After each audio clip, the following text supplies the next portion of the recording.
ہائے گردش زمانہ، ایک وقت تھا کہ مسلم لیگ نون زیر عتاب تھی، فتوے جاری کیے جاتے تھے کہ نون لیگ کو ووٹ دینا حرام ہے۔ نون لیگ کی قیادت کو بھی سیاسی اور مذہبی نفرت کا سامنا تھا ناظرین، اور اب وقت بدلا، لیگی قائدین کو جوتے مارے گئے، سیاسی جو ہے وہ انڈیلی گئی، سیاہی انڈیلی گئی، گولیاں تک برسا دی گئی، لیکن اب حالات بدل چکے۔ ایک وقت تھا جھنگ سے خواجہ حمید الدین سیالوی نے لوگوں سے وعدہ لیا تھا کہ نون لیگ کو ووٹ نہیں دیں گے، اب جھنگ سے ہی گدی نشین نظام الدین سیالوی مسلم لیگ نون میں شامل ہو گئے، یعنی پہلے نون لیگ کو ووٹ دینا ممنوع تھا، اب نون لیگ کو ووٹ دینا ہی ضروری ہو گیا۔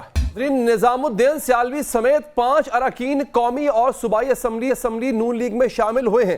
نون لیگ نے الیکٹیبلز کے لیے بھی دروازے کھول دیے۔ یہ فیصلہ ذرائع کے مطابق پنجاب بھر میں سروے کرانے کے بعد کیا گیا۔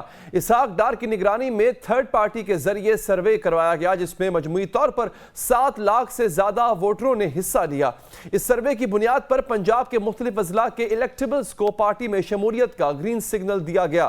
اب یوں محسوس ہوتا ہے کہ سیاسی ہوائیں نون لیگ کو اونچا اڑانے کے لیے چلنے لگی ہیں۔ پنجاب کے ساتھ ساتھ نون لیگ سندھ اور بلوچستان میں بھی متحرک ہو گئی۔ ایم کیو ایم سے اتحاد ہو چکا، جی ڈی اے سے اتحاد کی تیاریاں۔ نواز شریف خود کل سے دیگر صوبوں میں سیاسی سرگرمیوں کا آغاز کریں گے، بلوچستان کے دورے پر کوئٹہ جائیں گے۔ خبریں ہیں کہ بلوچستان کی 20 سے زیادہ اہم شخصیات نواز شریف سے ملاقات کر کے نون لیگ میں شمولیت کا اعلان کریں گی۔ یہ امکان بھی ہے کہ نون لیگ اور بلوچستان عوامی پارٹی میں سیٹ ایڈجسٹمنٹ کا معاملہ طے پا جائے گا۔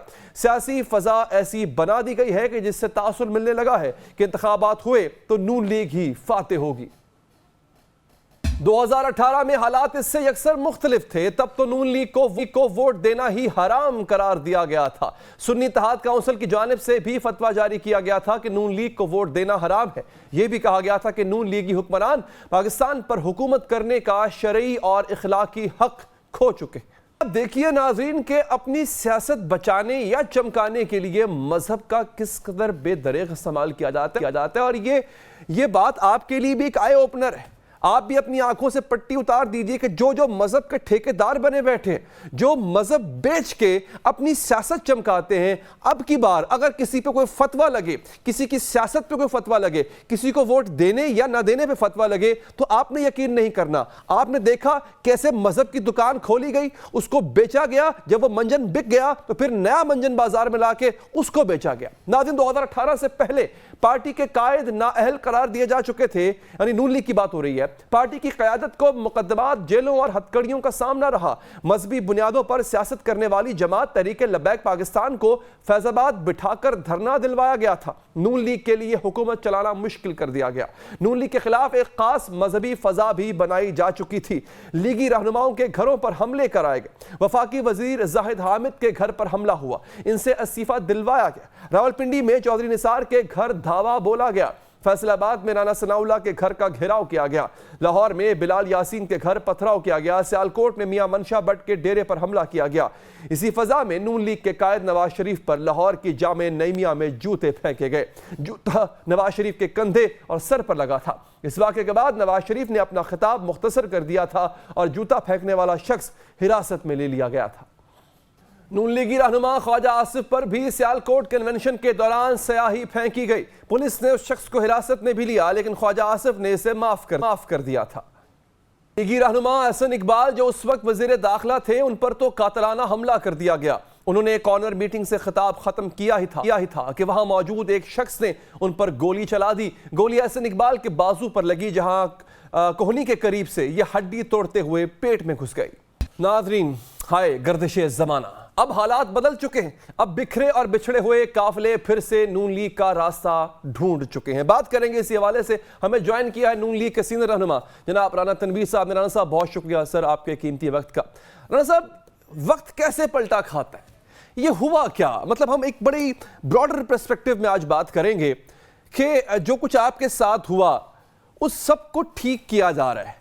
ہو سکتا ہے کچھ چیزیں آرگینیکلی ٹھیک ہو رہی ہوں، لیکن کچھ چیزوں میں معاونت بھی حاصل ہے، یہ تو آپ مانیں گے۔ تو یہ وقت کیسے بدلا ہے سر؟ بڑی مہربانی۔ میں ایک بات آپ کو بتاؤں کہ جو پاکستان کی سیاسی تاریخ ہے، اس قسم کی سازشوں سے اور پلاننگ سے اور جس طرح یہ معاملہ چلتے ہیں آپ دیکھ لیں کوئی دور بھی ہو، کسی طرح کے بھی الیکشن ہو، اس میں یہ معاملہ چلتے ہیں اور جو کہ بہت ہی افسوسناک ہے۔ جی اگر صحیح طریقے سے جمہوری عمل یہاں چلتا رہے تو میرا خیال ہے یا قانون اور آئین کی بالادستی رہے، پارلیمنٹ سپریم ہو، تو یہ معاملات میرا خیال بہت سدھر چکے ہوتے ہیں۔ لیکن ابھی جو آپ بات کر رہے ہیں کہ یہ چیزیں ٹھیک کی جا رہی ہیں، میں سمجھتا ہوں کہ ٹھیک نہیں کی جا رہی، ایک نیچرل وہ ایک کورس ہوتا ہے، اس میں آ کے یہ ٹھیک ہونی تھی، کیوں یہ غلط تھی، بے بنیاد تھی، برین واشنگ کی گئی، پلان کیا گیا اور نون لیگ کو ایک سازش کے تحت فیلڈ سے یا اس ہٹایا گیا اس سیاسی منظر سے۔ تو میں سمجھتا ہوں کہ اس کے باوجود اس وقت جو آپ نے باتیں ابھی بتائی ہیں یا سنوائی ہیں، جی وہ آپ دیکھیں کہ اس کے بعد جو 2018 کے الیکشن اس ماحول میں ہوئے، اس میں میاں نواز شریف صاحب کی جو پارٹی تھی وہ پنجاب میں جیت گئی، اور تمام تر پولنگ والے دن بھی جو کچھ ہوا اور پھر آر ٹی ایس کے میں بھی ہوا، یہ چیزیں کرنے کے بعد جو پہلے آپ نے سنوائی ہیں، مذہبی کارڈ استعمال کیے گئے، فتوے تلوائے گئے، کس طرح مشکل حالات سے ہم گزرے، اس کے باوجود PML-N جیت گئی۔ تو میں سمجھتا ہوں یہ جو بھی معاملات سمجھ رہے ہیں کہ جی ہمارے لیے بڑے فیوریبل بنائے جا رہے ہیں یا اس وقت ہیں، وہ میں سمجھتا ہوں ایک گراؤنڈ ریالٹی ہے کہ مسلم لیگ نون کی جو کارکردگی ہے یا جو انہوں نے اتنے سال حکومت ہمیں ملی، اس میں پاکستان کے لیے جو بہترین اقدامات تھے میاں نواز شریف صاحب کی سربراہی میں اٹھائے، اور مسلم لیگ نون نے پاکستان کو ایک ترقی کی طرف ڈالا، ایک خوشحالی کی طرف ڈالا، جس کا آپ کو اچھا نہیں رانا صاحب یہ باتیں بالکل بجائیں اپنی جگہ، لیکن ہم نے کرکس جو ہے نا اس کا اس تک پہنچنا ہے، اور اس سے یقین کیجئے شاید پاکستان کے 70% مسائل وہیں پہ حل ہو جائیں کہ یہ سب کچھ جب کیا جا رہا ہوتا ہے تو پتہ ہوتا ہے کہ کیا جا رہا ہے یا کروایا جا رہا ہے، اور جب اس کو انڈو کیا جا رہا ہوتا ہے تو وہ بھی انڈو آرگینکلی نہیں ہو رہا ہوتا، وہ کروایا جا رہا ہوتا ہے۔ سر یہ سرکل کب تک چلتا رہے گا؟ یہ ویشیس سرکل، مطلب ٹھیک ہے کل آپ زیر عتاب تھے، آج آپ پہ مہربانی ہے، آج کوئی اور زیر عتاب ہے، کل کو پھر دوبارہ آپ خدا نہ خواستہ زیر عتاب آ سکتے ہیں۔ اس کو نہیں آپ کو لگتا ہے اس کو ایڈریس کرنا چاہیے؟ نہیں، میں سمجھتا ہوں، مجھے آپ سے اتفاق نہیں ہے کہ یہ کوئی ہم پہ مہربانی ہو رہی ہے یا ہمیں کوئی ہمارے کوئی فیوریبل کوئی چیزیں چل رہی ہیں۔ جو اگر ہمارے ہمیں انصاف مل رہا ہے یا ہمارے جو بوگس کیس تھے، بے بنیاد کیسز تھے، جس طرح وکٹمائز کیا گیا، اگر وہ چیزیں عدالتی پروسیس سے ٹھیک ہو رہی ہیں تو وہ ہونی تھی۔ نہیں لیکن سر زیادتی تو عدالتی پروسیس سے نہیں ہوئی نا، وہ تو آپ مانتے ہیں کہ وہ تو کروائی گئی، جو زیادتیاں آپ کے ساتھ ہوئی تھی کہ وہ بھی آرگینک تھی۔ اس وقت جو نہیں بالکل زیادتی کی گئی، اس وقت جو تھے کردار وہ آپ کے سامنے ہیں، اس میں ملے جو ہینڈ اینڈ گلوز تھے، یہ جوڈیشری اور اسٹیبلشمنٹ نے، اس وقت کی اسٹیبلشمنٹ نے مل کے یہ سارا کام کیا، جو کہ بڑا انفارچونیٹ ہے۔ میں آپ کو بتاؤں کہ یہی بات ہمیں ابھی بھی سمجھ جانی چاہیے کہ ہمیں اس طرح کے معاملات جو ہیں اس طرح نہیں کرنے چاہیے۔ بات رہی کہ دوسری جو آج پروسیس چل رہا ہے، کچھ اس وقت کے حکمرانوں جو پچھلے 5 سال حکمران رہے ہیں، تو وہ مجھے بتائیں کہ 9 مئی کا جو واقعہ ہے یا کچھ جو چیزیں سرفیس ہوئی ہیں جو اس وقت بھی ہم ذکر کرتے تھے کہ یہ انشاءاللہ سامنے آئیں گی اور یہ چیزیں پکڑی جائیں گی، جب یہ عمران خان پرائم منسٹر تھے جی تو اس وقت یہ ساری چیزیں ہم بار بار پریس میں بھی کہتے تھے، آپ کے میڈیا پہ بھی آگے کہتے تھے کہ یہ ایک سکینڈل ہے، یہ سکینڈل ہے، یہ سکینڈل ہے، پنجاب میں یہ ہو رہا ہے۔ جو ابھی فرا گوگی کی بات ہوتی ہے تو اس وقت کون سا شور نہیں تھا؟ اس وقت شور تھا کہ یہ سارا کچھ ایک ٹولہ یہاں بیٹھ کے کر رہا ہے، اور پیچھے فرسٹ لیڈی تھی جو کیا اس کا نام مجھے تو بیگم کا بشرا بی بی جی، وہ ہیں، وہ اس وقت یہ ساری باتیں ہوتی تھی، اور نیچرلی وہ حکومت میں تھے، شاید وہ سرفس اس طرح نہیں ہوئی جو آج کل ہو رہی ہیں۔ اچھا نئی مئی کا واقعہ ہے، اس کو ہم اس میں ایک اور سوال رانا صاحب آپ سے، سر کیا ہم نے چھوڑے آپ سے مراد سیاسی جماعتوں نے اس سب سے کچھ سیکھا ہے؟ بیکاز اگین جو کچھ آپ کے ساتھ ہوا، جس طرح ہوا، آپ کو نہیں لگتا اس کا ریپیٹ ٹیلی کاسٹ اب ایک اور جماعت کے ساتھ ہو رہا ہے؟ اور جس طرح سے آپ کے لوگ نکال کے کہیں اور ڈالے گئے، شامل کروائے گئے، اب لوگ مجبوری کے تحت صحیح، خواہش کے تحت صحیح، وہ آپ کے پاس آ رہے ہیں، اب مصلحت کے نام پہ، مفاہمت کے نام پہ پہلے بھی بڑا کچھ کیا گیا، اب پھر کیا جا رہا ہے. آپ کی جماعت تو 3-4 دفعہ یہ بھگت چکی ہے سر. آپ کو تو نہیں لگتا اس سے آگے بڑھ کے کچھ کرنا چاہیے تھا، نہ کہ اسی سسٹم کا دوبارہ حصہ بن گیا؟ دیکھیں ہم نے تو سیکھا، اور سیکھنے کے بعد اس جو ہم نے ساری وہ ایک ہسٹری ہے، اور اس میں ہم نے ساری چیزیں دیکھی، اور پیپلز پارٹی نے بھی دیکھی، اور پھر یہ فیصلہ کیا گیا، ہم نے چارٹر اور ڈیموکریسی پہ سائن کیے کہ ہم آگے بڑھیں اور ڈیموکریسی اور پارلیمنٹ کو مضبوط کریں اور سویلین سپریمیسی پہ کام کریں، اور اس پہ ایک آپ کو پتہ ہے لکھی ہوئی ہے چیز کہ ہم اس پہ عمل کریں گے. جب یہ دونوں پارٹیاں جو بڑی پارٹیاں تھی پاکستان کی، جب انہوں نے اس نتیجے پہ پہنچے، یہ جو آپ کہہ رہے ہیں کہ ہم نے سبق سیکھا ہے، ہم نے استعمال نہیں ہونا، یا ہم نے ایسے کام نہیں کرنے جس سے جمہوریت کمزور ہو، جس سے جمہوری نظام کمزور ہو، تو اس وقت ایک نیا چہرہ سامنے آ گیا. یہ تو اس وقت سوچنا چاہیے تھا، اور جو اس کے بعد وہ جو سلیکٹ ہو گیا اور بٹھا دیا گیا، تو اس وقت تو اس کو ہم کہتے رہے. یقین کریں اسمبلی میں بھی اس کے جب بیٹھا ہوتا تھا اس وقت عمران خان اسمبلی میں، تو ہمارے بعض اراکین تقریریں کرتے رہے کہ ابھی بھی آپ سمجھ جائیں، ہمیں مت وکٹمائز کریں، مت یہ کام کریں جو اس وقت آپ نے ایک اعلیٰ بنے ہوئے ہیں چند طاقتوں کے. تو اس وقت سمجھ نہیں آئی اس کو. ہم تو کہتے رہے کہ نہ یہ کام کریں، کل کو آپ پچھتائیں گے، اور وہ آپ کے تو سر سامنے آپ چیز مجھے ہے. بتائیں میاں صاحب، رانا صاحب، آپ مجھے یہ بتائیں کہ اگین سر، کیا یہ اب خولا ختم ہو گیا سر؟ مطلب اگر آپ اس کو یوں کہہ لیں کہ ایک بندہ، میں ایک ایگزامپل دیتا ہوں، ایک بندہ وہ گرفتار ہوتا ہے، اسے عدالت رہا کرتی ہے، پھر گرفتار ہو جاتا ہے، پھر رہا کرتی ہے، پھر گرفتار ہوتا ہے، چھ جائے کہ وہ پریس کانفرنس نہیں کرتا. یہ کیا ہے؟ یہ وہی نہیں ہو رہا جو آپ کے ساتھ ہو رہا تھا؟ اگر آپ کہہ رہے ہیں کہ وہ غلط ہو رہا تھا تو سر یہ پھر کہاں سے ٹھیک ہے؟ نہیں دیکھیں، میں آپ کو بتاؤں کہ یہ جو چیزیں سامنے آ رہی ہیں، یہ ہمارا تو بیچ میں کوئی رول نہیں ہے. اگر کوئی کسی نے کچھ ایسے کام کیے ہیں جیسے ان کو یہ پکڑ ہوئی ہے ان کی، تو اس کے میرا وہ ذمہ دار ہیں، عدالتیں ہیں، اور ہماری پیکس کورٹس ہیں، سپریم کورٹ ہے، ہائی کورٹس ہیں. تو اس میں میرا حال وہ پیش بھی ہوتے ہیں اور وہاں پہ فیصلے بھی ہو رہے ہیں. تو یہ کہنا آپ جو مثالیں دے رہے ہیں، تو ان کے کام اس وقت بھی مشہور تھے کہ اسمبلی میں ایز اسپیکر کس طرح اپوائنٹمنٹس ہوتی رہیں، کس طرح پرنسپل سیکرٹری کو لگایا گیا، کس طرح اس وقت کے وزیر اعلیٰ نے کیا کیا کہانیاں، میں اس کی ڈیٹیل میں نہیں جانا چاہتا. تو یہ ساری زدیں عام تھیں کہ کس طرح جہاز، اسپیشل جہاز پہ کچھ بکسے جو ہیں باہر لے کے جایا جاتا ہے. تو یہ چیزیں میں سمجھتا ہوں کہ یہ اگر آپ اقتدار میں کریں گے تو سامنے تو آئیں گی. اب وہ عدالتی نظام ہے، چیف جسٹس صاحب کا تو ابھی میرا حال ہے یہی پرسیپشن ہے، امیج ہے کہ وہ قانون اور آئین کی بالادستی پہ یقین رکھتے ہیں اور اس کے مطابق چلتے ہیں، بائی بک جاتے ہیں. تو اب تو میرا کسی کو گلا نہیں ہونا چاہیے، کوئی ایسی جوڈیشری تو نہیں ہے. اپنی جماعت کی سر جو الیکشن سٹریٹجی ہے اس پہ بات کیجئے گا. چودھری نثار اور شاہد خان عباسی سننے میں آ رہا ہے ان کو بھی ٹکٹ دیا جائے گا سر، ہے کچھ ایسی اطلاعات؟ میرے علم میں نہیں ہے، مجھے نہیں پتا کہ اس وقت ان کا کوئی رابطہ ہے یا نہیں ہے. شاہد خان عباسی کا تو میں بھی رابطہ ہو، چوہدری صاحب کا مجھے تو نہیں پتا. ان یور اوپینین ایسا ہونا چاہیے ویسے؟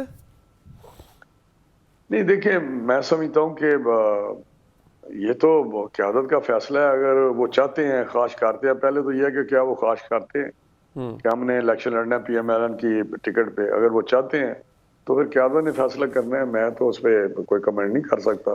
اچھا، مشکل حالات میں ساتھ چھوڑنے والے آج PML-N کا واپس حصہ بننے چاہیے ہیں، یہ اس کو مطلب اگر اس طرح ریفریز کیا جائے اس کو؟ میں آپ کو بتاؤں، جو پارلیمانی سسٹم ہے نا، جی، اس میں جو ہمارے یہاں پارلیمانی سسٹم ہے، یہ ابھی تک پولیٹیکلی میں سمجھتا ہوں کہ اتنی میچورٹی نہیں آئی، لوگوں میں بھی نہیں آئی، ووٹر کے اندر میں کہہ رہا ہوں کہ وہ بھی ایک جیسے میاں نواز شریف صاحب ہیں، اگر وہ کچھ پرنسپل، ڈیموکریٹک پرنسپل پہ ان کا ایک ہے، سوچ ہے، ایک اس پہ چلتے ہیں، کہ ہمیں جو یہ ٹرن کوٹ ہے یا سیاسی پنچھی ہیں، پرندے ہیں، ان کو ڈسکریج ہونا چاہیے، اس طرح کا نہیں ہونا چاہیے. لاز بھی بنے، آپ کو پتہ ہے میاں صاحب نے بنائے، میاں نواز شریف صاحب نے شاید آئین میں بھی کوئی امینڈمنٹ کی، لیکن اگر ووٹر اس کو نہیں کرے گا، پذیرائی دے گا، الیکٹیبلز جس طرح بات کرتے ہیں، تو پھر پارلیمانی سسٹم میں آپ کو میجورٹی چاہیے، آپ گورنمنٹ بنائیں، نمبر گیم ہوتی ہے. اگر آپ گورنمنٹ بناتے ہیں تو پھر آپ اپنا مینیفیسٹو اور اپنا جو ویژن ہوتا ہے اس لیڈر کا، قیادت کا، وہ امپلیمنٹ کر سکتے ہیں. وہ میں سمجھتا ہوں کہ اگر آپ نے آگے بڑھنا ہے پاکستان کو اپنے ویژن کے مطابق لے کے جانا ہے تو آپ کو وہاں پہ میجورٹی چاہیے. تو یہ ایک میں سمجھتا ہوں کہ ایک ویشیس سرکل ہے جس میں پھنسے ہوئے ہیں، لیکن اگر یہ پروسیس چلتا رہے فیئرلی تو پھر میں سمجھتا ہوں یہ بھی ہم ویشیس سرکل سے نکل آئیں گے، اس دائرے سے ہم نکل آئیں گے جس میں ابھی تک، کیونکہ بریک آ جاتی ہے سسٹم میں کسی نہ کسی طریقے سے، چاہے مارشل لا لگے، ڈسکنٹینیو ہو گیا سسٹم، چاہے انجینئرڈ کوئی فارمولا استعمال کیا جائے، تو اس سے جب بریک آتی ہے، کنٹینیوٹی نہیں رہتی پروسیس میں، تو وہ یقینی طور پہ یہی چیزیں چلتی ہیں جو آج کل آپ پھر دیکھ رہے ہیں. تو میں سمجھتا ہوں جب تک 15-20 سال کم از کم اس پروسیس کو بغیر کسی انٹرونشن کے، بغیر انٹرفیئرنس کے، بغیر کسی وہ کیا کہتے ہیں سازشوں کے اگر یہ چلے تو پھر یقینی طور پہ آپ دیکھیں. اسی پہ مجھے ایک سوال یاد آ گیا رانا صاحب. an unfortunate history of PML-N with having bad ties with establishment quite often جب آپ اقتدار میں آ جاتے ہیں.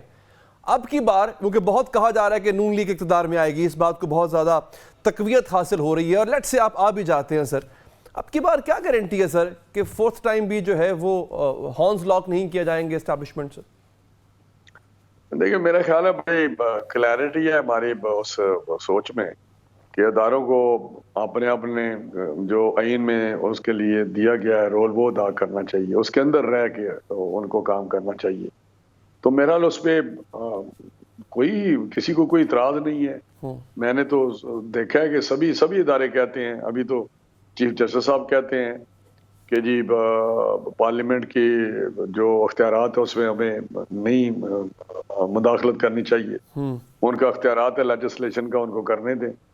تو میں سمجھتا ہوں شاید ہر طرف شاید یہ سوچ پیدا ہوئی ہے کہ پاکستان جہاں پہنچ گیا ہے وہاں پہ صحیح راستے پہ ہمیں چلنا چاہیے، اپنے کام کرنا چاہیے. تو یقینی طور پہ میرا حال پھر کوئی مسئلہ کھڑا نہیں ہوگا. ٹھیک رانا صاحب، بہت بہت شکریہ سر، آپ نے پروگرام کے لیے. آگے بڑھیں گے ناظرین. نہتے فلسطین کے خلاف اسرائیلی دہشت گردی کو 38 دن ہو گئے اور غزہ ابھی تک آگ و خون میں نہا رہا ہے. ایک وقفہ لیں گے، وقفے کے بعد حاضر ہوں گے.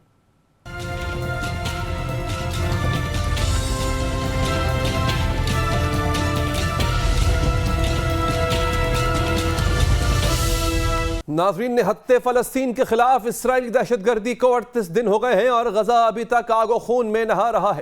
خبر رساں ایجنسی AFP کے مطابق 7 اکتوبر سے غزہ کی پٹی پر صہیونی بربریت میں 11,180 فلسطینی شہید ہو گئے ہیں، جن میں 4,609 بچے اور 3,000 خواتین شامل ہیں، جبکہ 28,000 سے زائد افراد زخمی ہیں. اقوام متحدہ کے مطابق صہیونی فوج نے زمینی، سمندری اور فضائی حملوں میں غزہ کی اینٹ سے اینٹ بجا دی ہے اور 45% مکانات ملبے کا ڈھیر بن گئے.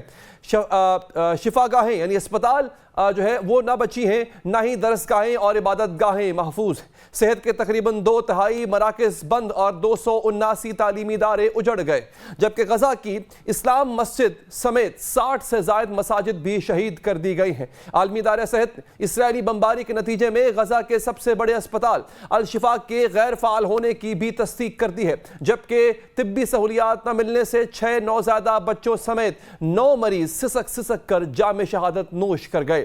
ڈاکٹر سے کہنا ہے کہ خدشہ ہے کہ تقریباً 36 نومولود انتہائی نگہداشت میں علاج کی سہولت نہ ملنے پر جان سے جا سکتے ہیں.